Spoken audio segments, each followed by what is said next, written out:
Hey, what's up? Sean here with another episode of Locked on Raptors, and it's a fun one today. We're joined by Tony East of Locked on Pacers, one of my favorite dudes on the entire Locked on network, to talk all about the Raptors rematch with the Pacers coming up here on Saturday. Also, off the top, I will talk about the Raptors and the Magic in the Barnes versus Suggs Bowl, something I'm sure that will be not at all terrible on the internet. We will talk about that in just 1 second here. Coming on up on today's episode of Locked on Raptors.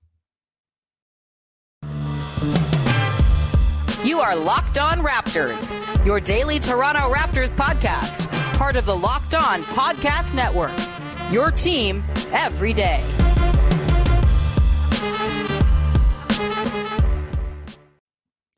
Hey, what's going on? Welcome to episode number 1046 of Locked on Raptors for Friday, October the 29th. I'm your host, Sean Woodley of RaptorsHQ.com. You can find me on Twitter, as always, at WoodleySean, and you can find the show on all of your favorite podcast platforms for absolutely free, the low price of On the House, and you can subscribe on YouTube as well. Just go to Locked on Raptors, hit that big red button. It's very much appreciated when you go ahead and do that. All right, on today's show, as promised, we're talking about the Raptors and the Pacers with Tony East of Locked on Pacers in the second and third segments of the show. We talked for like half an hour. It's going to be a longer episode, but I could not start the show without digging first into the Raptors game against the Magic coming up on Friday night. Not a terribly intriguing matchup like X's and O's wise. I have a couple things I'm looking for, but not really a whole lot. This really is about Scottie Barnes against Jalen Suggs, even if it maybe shouldn't be, because we don't need to be making grand proclamations about who was right and who was wrong before the draft began. But we do that anyway because it's the internet and all that stuff. But we will talk about that and get to that in 1 sec, the Scottie Barnes of it all. But I do want to just kind of talk about my takeaway on this game and sort of what I've been looking for from the Raptors in this Magic game tonight. This is the first game I think the Raptors have played against a team that I would consider a pumpkin team, like a team that's not very good, a team I figure to be very high in the lottery.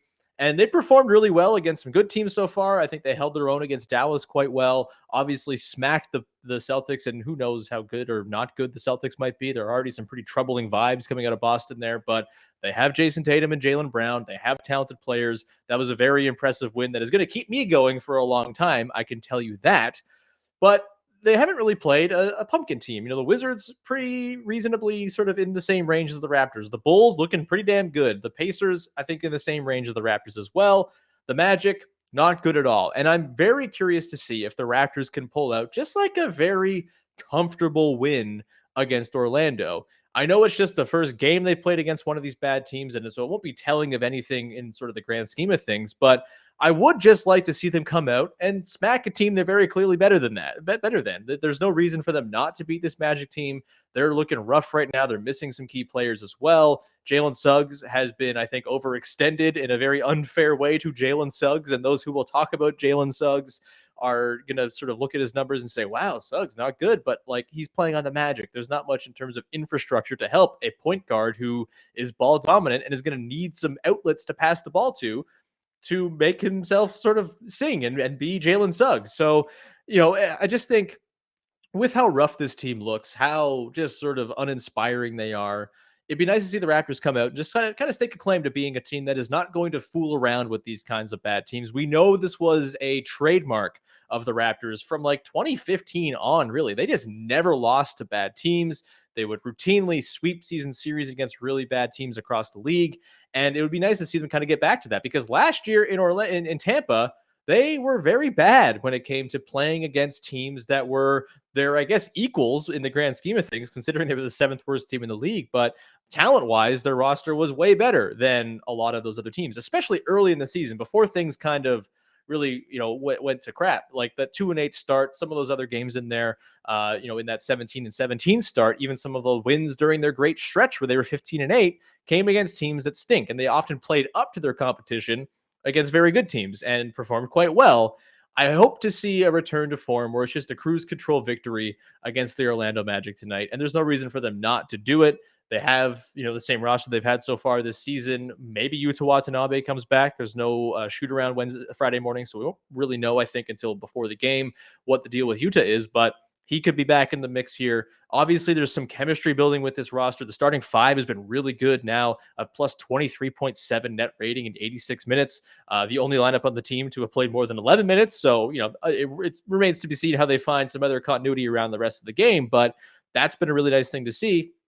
And I think they should be able to come out and lay the smackdown on this Magic team that is not good at all. And I hope we see it. And I hope that this is the beginning of a trend where the Raptors aren't going to mess around with these garbage teams that they should be beating. Because in the league this year, you can't afford to be giving these games away. The league is too loaded. It feels like every person I follow who covers or watches a team has posted a screen grab of their schedule to say, wow, this schedule is hard.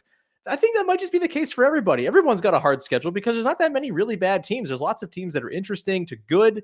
And if you're blowing games against the Magic or the Pistons or the Rockets of the world, you're probably going to find yourself on the outside of that play-in race looking in. And, it's way too early, obviously. It's 6 games in. It's too early to be worried about play-in races and all that stuff. The Raptors don't even have their best player back. They haven't even reached their final form. But I do think all those games are going to be important this season. There's going to be an extra sort of level of importance and stakes to these types of games because you can bet your ass that a lot of these teams are not going to be blowing games against the Magic or the Pistons or the Rockets or these other teams that are just kind of kicking around at the bottom of the standings. There's not many teams to feast off of to get wins. So feast when you can. Otherwise, it could get pretty tricky. With that, let's talk about the Barnes versus Suggs thing. I don't really want to talk about the Barnes versus Suggs thing, but it's going to come up because that's just how this thing works. I really don't want to hear like any sort of proclamations about were the Raptors right into picking Barnes or Suggs. Obviously, just be happy with the dude you got. Scottie Barnes rocks. He's incredibly fun to watch, even if you were a Suggs head at the time, which I admittedly was pro Suggs. I wanted Suggs at the draft. My tune has changed, of course. And ultimately, I think the ultimate sort of thing here is that whoever took Barnes and or Suggs, it was going to depend on like location where who's going to end up being the better player. And I think it's fair to say that you can now pencil in Scottie Barnes to potentially have an inside track at a better career than Jalen Suggs because he plays for the Raptors and not the Orlando Magic, the team where dreams go to die. And so, again, there's no need to get like, I guarantee you Jalen Suggs would look better with the Raptors than he has so far with the Orlando Magic. It's just how it works. The Raptors are good at this stuff. They're good at development. They know what guys are good at. They know what they need to work on. We've heard them talk about very openly the ways that they've helped impart development already onto guys like Scottie Barnes and Delano Banton. So just none of the, Raptors were right thing. None of the, Raptors were wrong if Suggs goes off for 30 and Barnes has his first rough game of the season. I think the smarter people, the level-headed people won't really do that stuff, but I don't think there's a whole lot of need to really sort of belabor the point of Barnes versus Suggs, and they certainly aren't going to belabor it because they're like best friends, and I don't really think they're going to play into it. There's not going to be some sort of rivalry there.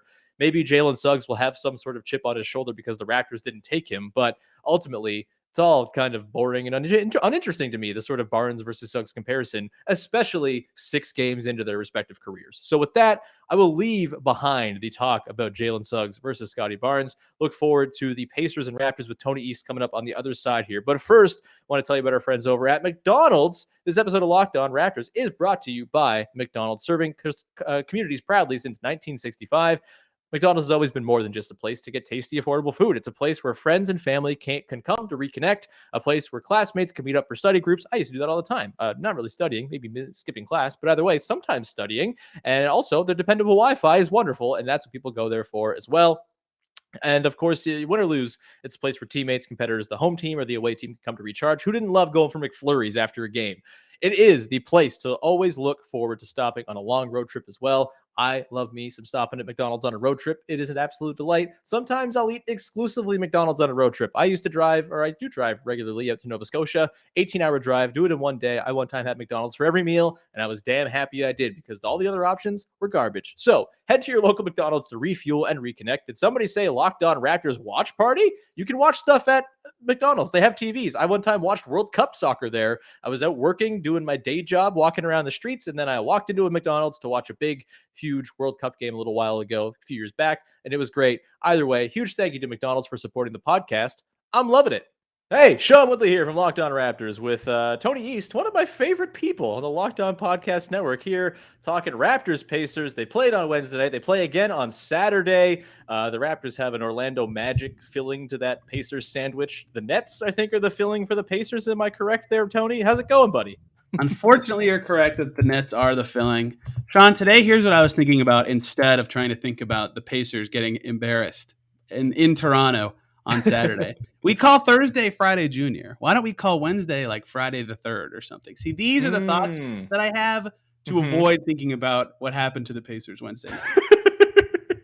That was, I mean, from my perspective, it was a good time. It was their first I'm win sure. at home since the last time they played the Pacers in Toronto, which was fun. They beat the Pacers by like 46, I think, back in February 2020. On a pretty good run of hilarious wins. I think the one before that, too, was when they came back from down like 12 with 2 minutes left. So they're on a run of beating the Pacers in pretty funny fashion at home. Do you know the last Pacers win in Toronto? Oh, that's a good one. Do you know the year? Okay, I could guess the year. I will guess it's got to be a long time, otherwise you wouldn't be asking me. I'll say 2014. 2013. Very close. Yeah. Wow. That Bad. is and like some of those Pacers teams were good, right? Like 14 they went to the conference finals, Yep. right? Yep. Yeah, that's right. Give you the Wow. Raptors. Wow. Well, it's crossover time, baby, which means we're going to talk about we're going to go back and forth and learn about each other's teams. We got to get an original look at the Pacers and Raptors last night, and there's more to learn. And this is, I think, a thing I'm going to miss about last season, where you had those little mini series that teams would play. Is you got like the sort of adjustments and whatnot, and you could sort of think about, okay, that happened in game one. How does it apply to game two? Obviously, there's a game between these ones for the Pacers and Raptors, but same idea, basically. Pretty fresh in the mind will be these two teams. So, Tony, let me ask you. But we were talking about how the Pacers were very bad yesterday. They scored just 100 points against the Raptors, which, hey, most teams are having trouble scoring against the Raptors. Maybe the more concerning thing is the Raptors put up 118 on them and looked pretty good doing it. OG Anunoby kind of realizing there is not a single person on this team who can guard me still, and we're going to leverage that for all it's worth. What's the deal with the Pacers, man? They're 1-4. They've had some overtime games. It's maybe not as bad as it looks, but also maybe it's bad. What's the deal? Yeah, the Raptors game that you guys just saw was their worst game by far, right? 1 point loss in Charlotte, whatever. The Hornets are actually looking good this year, right? That looks okay. 1 point loss in Washington, same deal. But the Wizards look good. They only lost one time. They beat the Heat. They played okay against the Bucks. They actually played pretty well, but the Bucks are just better.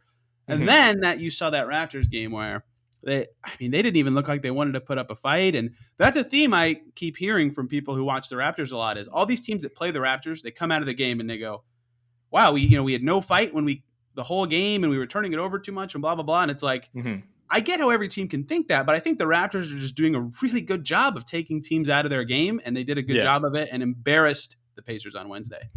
Yeah, they're very good at sapping the will to live of the other teams. I get exhausted watching them play defense. Like this, it just feels like it has to be a nightmare. Like against the Mavericks on Saturday, they ended up losing in the second half because they kind of lost it a little bit. But in the first half, they were just like every single drive, there are three arms just in the way. There's just like arms all over the place. It's a tiresome amount of arms, it seems. And yeah, I mean, I'm not surprised the Raptors had a good defensive game against the Pacers. They really seemed to load up on Domantas Sabonis and realized, okay, this guy's the hub of the Pacers. And, Chris Duarte is a fun story, but I don't know if we're trusting a rookie to carry the day against our defense. That's probably not going to go super well for him. And, they took Sabonis out. And then, when that's the hub of your offense, it's going to be hard to create a whole lot.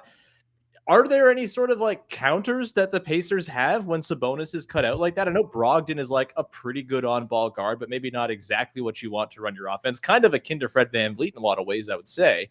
What's the sort of deal? What's the game plan when a team does say, all right, Sabonis is our target and we're going to make life miserable for him and make it so the rest of the team can't really operate the way it typically would?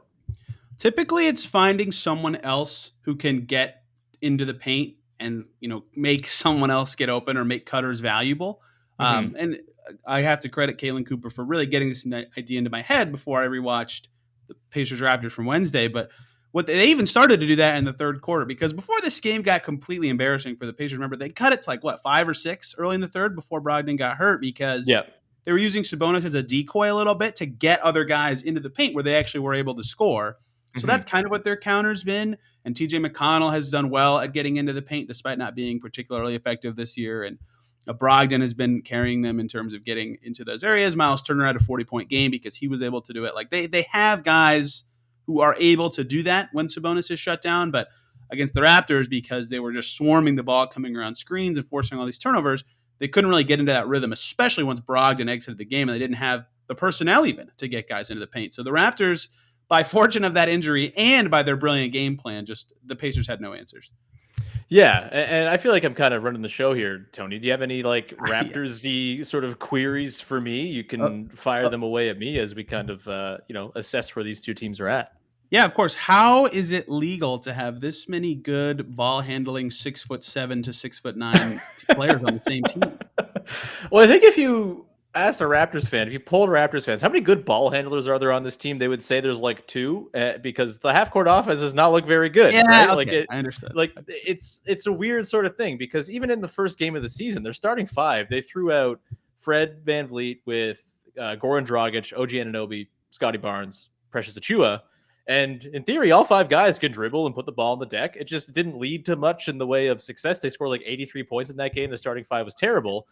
I think it's a different sort of, there's like the guys who like have a clear handle, and then there's guys who know what to do with the handle. And I think like that's a much smaller number than the sort of number of guys just when you sort of look at it, who can put the ball on the deck and kind of have that sort of dexterity. Like Precious Achiuwa, love him. He's an absolute delight to watch, and he's a chaos agent, and he's great. But like, I don't think that guy has any clue what he's doing when he puts the ball on the deck. He just like is going with what happens. And that's kind of cool, where he's just like doing like pirate mentality, wherever the wind takes me, let's go. But it's not exactly going to, lead to a lot of great offense. And then like even Fred VanVleet, as much as like a good ball handler as he is, he's got limitations. He's 6 feet tall. He can't finish around the rim all that well. And so that leaves you with, among all of the tall dudes with handles, like it's like Scottie Barnes, who is still a rookie, and there's, he's got more turnovers than assists right now. He's still kind of learning the team and learning the NBA speed from a playmaking perspective. He's got way more scoring punch than I ever thought he would, but as far as playmaking, it's still coming along. And even OG, like there's still, a little hiccup with the handle here and there. It's all guys who, like, I bet 6 months from now, we're going to be like, wow, everyone in this team has a handle, and it's like unbelievable. It's still kind of speculative at this point. But yeah, that's the Raptors' MO, right? They have clearly decided, okay, we're going to try to be ahead of the next wave in the NBA. And they think the wave is everyone is tall and everyone can handle the ball and everyone can play defense. And then we figure out the offensive part later. And usually the offense will be helped by the fact that the defense is going to be very, very good and force turnovers. And you're going to run down the other team's throat and get a bunch of transition looks. It was interesting last night that I didn't really think it was the transition game that really did much for them against the Pacers. It was more kind of leveraging that low post presence with OG and kind of having that, turn into, good things for everybody else. And then obviously Fred VanVleet just cooking Sabonis in space was pretty fun too. But yeah, it's fun. Very fun. Yeah, I had a really good time, but it was just a really sort of, I thought, my sort of takeaway from the game was it was sort of an example of what the formula is going to be for this team, where the defense kind of holds up and then they just kind of scrape out enough on offense. And I thought their half-court offense looked better last night than it has all season long. And I don't know what that says about the Pacers, because, teams like the Bulls and the Wizards have done a really good job containing the Raptors so far this year. Maybe they're kind of finding their stride, their chemistry is coming along, but maybe there's something unfixably wrong with Indiana. Who's to say? They have some embarrassing point of attack defenders. Jeremy Lamb being high up on the list. And even though every time he plays the Raptors, he's going to shoot 70% and hit some ridiculous shots, as he did on Wednesday. No buzzer beaters last night. It was bizarre. No, yeah, for Raptors fans, no buzzer beaters for him is a big deal. His defense is atrocious. Duarte, for how good he has been, he's a rookie playing defense. Like Scottie Barnes is the outlier in that he's actually incredibly good at doing so as a rookie. All right, Justin Holiday's thin, so he's good, but has limitations. O'Shea Brissett's kind of the opposite. He's not quite quick enough to be awesome on that end. They didn't even go to Torrey Craig hardly last night until the fourth quarter. Right, that basically, if Miles Turner can't clean up every mess, like their point of attack defense just doesn't allow them to do really well. And the other problem they have, and this is my second question to you about the Raptors, is they never have had this. They can't contain strong forwards, like bulky, strong scoring forwards. And like OG put up 30 against them last year, if you'll recall, in Indianapolis, right? So I was curious in this game if they would go to Craig to put on him. That seems like they're signing their solution, great. Or how if they maybe would like overload him or try something else. And they're like, No, we have no answers. We're going to let him score 16 points in the first quarter. So one, I read a lot this summer and heard a lot from the Raptors of like, this is OG's ascent year with Pascal out, no more Kyle Lowry. Like he's going to have the ball more. He's going to be better. So one, how has he fit into that role? Because I know Nurse talked pregame about he's kind of missed some layups, but in general has looked good as a self-creator. And two, do you feel like that's a good role for him? Because he certainly kicks the Pacers' butt every time that he plays them. Yeah, if they're playing the Pacers every time, yes, all NBA level player, OG Anunoby, it's undeniable. But yeah, I think with OG, I think he's going to get there at some point where you're okay with him being like your 1-1A type guy. I don't know if that's going to happen this season. And they're having some growing pains with the sort of the burden of being the number one. And the burden of being a number one, I might add, when the team's actual number one is out and there's not a lot of space on the floor. I mean, he's playing next to Precious Achiuwa and Scottie Barnes in that front court.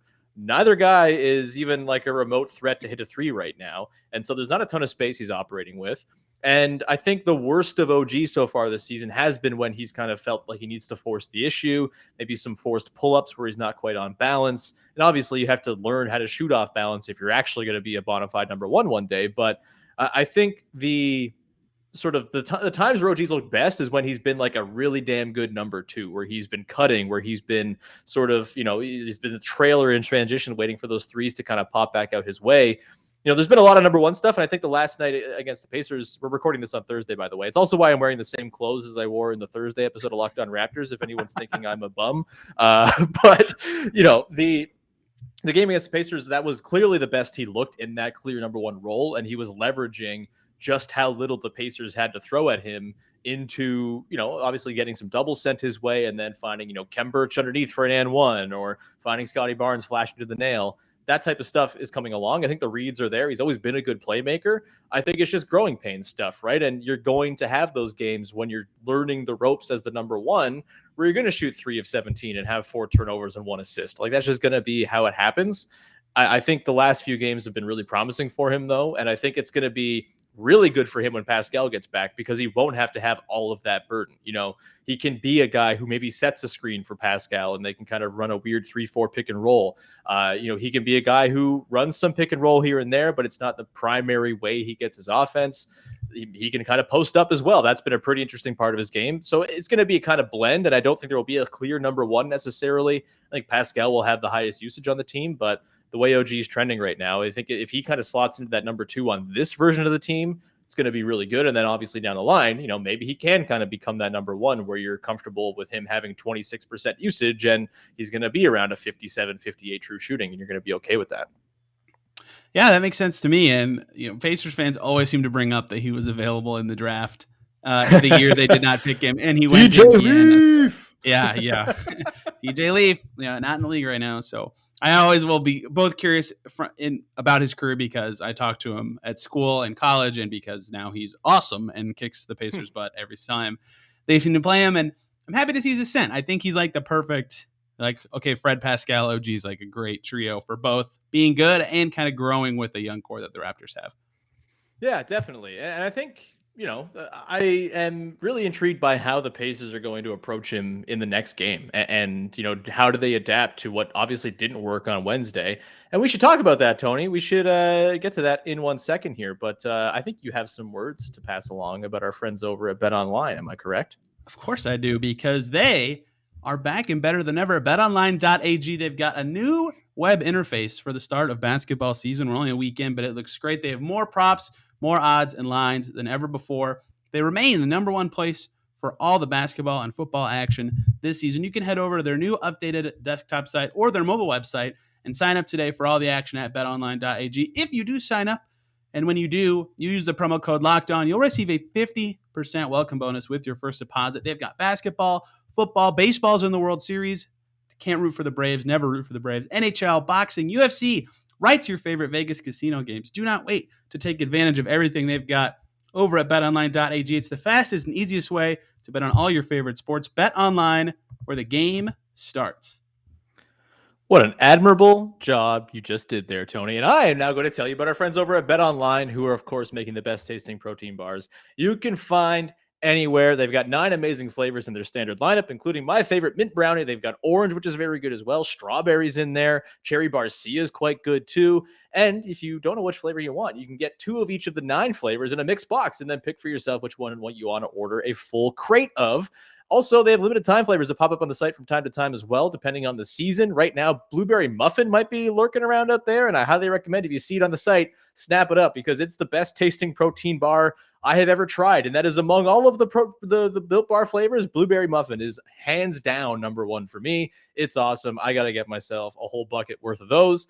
And also, again, Built Bars, as you know, are good for you and also great tasting. 17 to 18 grams of protein in all their bars, just 4 or 5 grams of sugar, 4 or 5 grams of net carbs, and 130 to 180 calories in all their bars, much less than your standard, not at all good for you candy bar. Go to built.com, use the promo code LOCKEDON, all one word, and get 15% off your order. That is the promo code LOCKED15, that is, for 15% off at built.com. All right, Tony. Game 2 between the Pacers and Raptors on Saturday in Indianapolis. It's the second night of a back-to-back for the Raptors. Is it also the second night of a back-to-back for the Pacers? Are they playing Friday night? Yeah, okay. So I think both teams are traveling as well. So good time. Not a fun Great scheduling. Hey, a worse lovely product. scheduling. We love the NBA. It's fantastic. Yeah. So the game 2. I guess let's just start looking at matchup stuff. Right. This is the fun part of playing a team in quick succession. Here is you get some adjustments and you kind of see them in real time. What do you think the Pacers do? Let's go back to what we were talking about before the break with OG. Do they change the way they approach guarding OG? Do they change the primary defender on him? Do they send double teams his way from the jump? Like, what's the approach to OG to try to stop him from punking them once again, which he's done very many times in a row now? Yeah, just generally for both teams. And for the Raptors, this is less the case because Nurse has been their coach for a while. But this is the first time this season with these rosters that we get to see how these franchises adjust against opponents they have played already, right? What kind of counters do they have in general? So it'll be kind of a revealing game for both teams. And for Pacers fans specifically, they've never seen Carlisle, or at least in this era, have a second opponent again, right? So this is the first time we'll get to see how he responds to a loss like that, which will be very fascinating. And yeah, chief among them, there's really 2 things, but the big one is how do they slow down OG? What different things can they throw at him? Because the other one is how do they get Sabonis more involved? You mentioned in that last segment, but even that is secondary to how do you stop a guy scoring 16 points in a quarter? And I think that, I mentioned this last segment, the lowest hanging fruit would be just try Torrey Craig for a few minutes. He talked about that. Rick Carlisle did at Pacers practice on Thursday. And he was just like, yeah, I didn't go to him until the fourth quarter. That was basically his answer, which isn't an answer. Forgot he was there. Yeah. He tried what he tried and it didn't work, right? So maybe he changes the rotation slightly, especially because Brogdon is most likely not going to play. So the rotation will just look different in general. So Torrey Craig's one option, or they kind of go to what the Raptors do and really overload his space and make other guys either like the Pacers started terribly from 3, which made it way easier for the Raptors to overload Sabonis, right? Maybe the Pacers can overload OG and make the Raptors be the team that's shooting to win this time. So that could be another tweak as well. But yeah, just in general, that change of what do they do differently to slow down OG or in bigger forwards in general? Like I know it's OG, so it's different, but that storyline has mattered for the Pacers for so long. How does Rick Carlisle adjust to stop that player archetype? Will be fascinating from the Pacers side in this game. Yeah, I'm curious. If I am the Pacers, I might take a page out of the Raptors book. And obviously the Raptors have the personnel to play like a hyper aggressive defense where they're rotating and they're constantly trying to recover the space that they're making up by being over aggressive. I wonder even if the personnel is not quite there. And I know they have like 2 sort of hulking bigs and it's not like the easiest thing to do, but I wonder if maybe they just really lean into sending extra attention OG's way and trust that, Fred VanVleet's not going to shoot 6 of 7 from 3 again, and trust that Delano Banton's not going to hit 2 threes again, and maybe just kind of count on some regression from the Raptors. I think they shot 14 of 30 from 3 in that game after a pretty rough start. They were just like amazing to close the game, dead eye.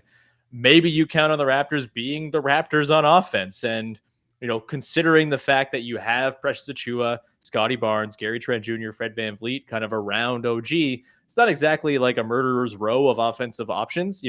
Trent's been kind of hot and cold with his three this season. He was quite good. I mean, he's been good all season defensively, but his three's been up and down. Precious and Barnes non-threats. I wonder if maybe you just try to force OG to make those passes out of those double teams a ton, and maybe you get enough luck, forcing a bad pass from OG here, forcing a missed, clunker of a three from Trent or from Precious or something there. Maybe that's the way you kind of, get that margin back. I'm curious. I want to ask you about this. So the Raptors have not really had a lot of leads. They beat the Celtics pretty badly. The Celtics are an embarrassing team with already hilarious vibes around them, which is great. But last night was sort of the first inkling I had that if the Raptors get a lead, they're going to be tough to catch up to. Like, I know the NBA now is like there's comebacks from 20 points down all the time, but this team in particular feels like they're able to kind of lock it in and not give up those crazy spurts to teams. Maybe it's just the Pacers and their sort of lack of offensive firepower with no TJ Warren and sort of, working in Chris Duarte, and it's not, totally a well-oiled machine just yet. But do you think the Pacers are the kind of team that can sort of put points on the board in quick succession if the Raptors are to get up to a lead? I'm testing this theory that the Raptors are going to be like this amazing fourth quarter team when they go in with a lead, just because their defense is going to be that smothering. But that could be totally wrong. Maybe the Pacers have the juice, and maybe Chris Duarte goes for 20 in a fourth quarter or something like that, and it's not, my theory falls flat after 2 days. But I'm curious what you think about that. The TSN broadcast was sort of talking about how like all the Raptors players are playing so free in the fourth quarter, right? And because, like we mentioned earlier, they're such like a long and rangy team, defensively especially, that kind of style is really, really strong, right? So that's how they were able to just make the Pacers they had nothing they could do. So yeah, I do agree that the Raptors could be a good team playing from ahead for that reason. If those guys aren't thinking so much because they're up by a lot, they actually could be better than most teams. And you kind of nailed it with the Pacers, right? Like Sabonis does a lot of what they do sometimes anyway. So because they don't have like crazy good shooters on this team, and because they don't have two of their best individual creators, although LeVert could actually be back. Yeah, he was a game time decision on Wednesday, right? So. In fact, yeah, I would imagine he is, because he either will come back against his former team in Brooklyn or at home. Like those seem like two good options. He's already trending in that direction. So LeVert could be back, which could be helpful. But they don't have a great self creators on that team, so they're not going to be a team that comes back from 20 down if they get in that situation. And to your point about the shooting when they were 14 for 30, like even now after that game, you check the Raptors just general team page, and they're 24th in league in 3-point percentage still. Like, yeah, I hate to be Captain Reductive. I hate being this guy on the podcast, but like maybe that's the difference in the game. Maybe they just miss. That's basketball for you. So perhaps overloading OG could change the game in that way. Then the Pacers don't have to play from behind. Yeah, I think I would do that, because I don't see a singular option to throw at OG and just say, all right, man, go to work. Maybe Torrey Craig's the guy, but then you have Torrey Craig on the floor for a long stretch of minutes, and that's going to cut into your offense as well. Right. And I feel like you need every offensive option you can have against this Raptors defense with the way it's playing already so far this season. So very interesting matchup and fun little dynamic to kind of see how OG kind of plays into it all. Well, I got to flip your improvement question. How do the Pacers play better? We talked about that. The Raptors had a stretch or two where they were looking weak. The Pacers were winning in the second quarter. Like, people forget this game was competitive for a while. The really bad part for the Raptors in this game was 4 bench dudes and Scottie Barnes. So one question is kind of why did they try that? And 2, what can they do differently in those instances to not just be a flotsam of players that can't really succeed? Yeah, Nurse was really kind of like heat checking himself with some lineups last night. And it worked in the first quarter. He brought in Birch, the Canadian crew, Birch, Boucher, who's the other Canadian? Banton. Birch, Boucher, Banton. I think he was out there with Barnes and OG. And it was just like, I don't really see who's creating anything here, but they ended up kind of winning those minutes, and they were just fine in that stretch. But yeah, the second quarters have been tricky because they haven't quite found a bench lineup yet. And, Goran Dragic getting benched last night, kind of, I think, I'm really torn on this Dragic thing, because I feel like he's a lot better than he's shown. And I also understand them not wanting to really like give him all that much time because he's not part of the long-term plans. It's kind of a weird conundrum, but I do think those second unit minutes have been a sore spot for the Raptors. And I feel like Nurse is still trying to figure out how to properly do his rotations right now while having one of his good guys on the floor. Basically, Fred and OG, one of them has to be on the floor at all times, I think, for this team to really succeed until Pascal gets back. I would even throw Barnes into that group of guys who should always, one of those three should be on the floor. Two of those three should be on the floor with the way Barnes has played. But yeah, I think, avoiding lineups where it's Scottie Barnes and 4 bench guys is probably option number one if you're Nick Nurse. Like, that's just not going to get it done. And I don't know why there was ever an impression that it was going to get it done. Maybe it's just you're trying to steal some minutes, and that's kind of what the Raptors have done in the past. Like I said, sometimes their second units have been like, all right, let's go with a 4-2 sort of stretch over 6 minutes and just try to survive with 5 guys who play defense and no offense.